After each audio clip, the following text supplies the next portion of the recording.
বলা হচ্ছে 5 × x + 8 equal 50 হলে এখানে x এর মান কত হবে আমাদেরকে নির্ণয় করতে হবে। চলো আমরা অঙ্কটা সমাধান করে আসি।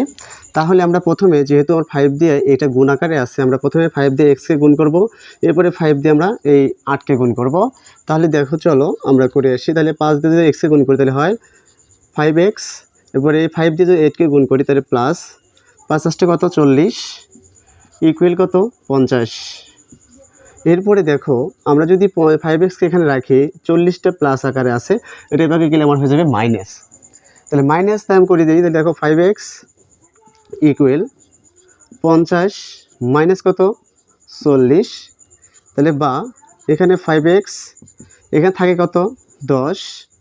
তাহলে এখানে দেখো 5x থেকে আমি যদি x রেখে দিই তাহলে ওকে 10কে আমরা কী করবো, যেহেতু 5 আমার গুণ আকারে আছে এটা আমরা কী করবো ভাগ আকারে চলে যাবে। তাহলে এই 10-এর নিচে দিয়ে দাও 5।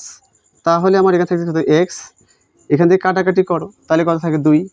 তাহলে অতএব আমরা x = পেলাম কত 2। এটাই অ্যান্সার।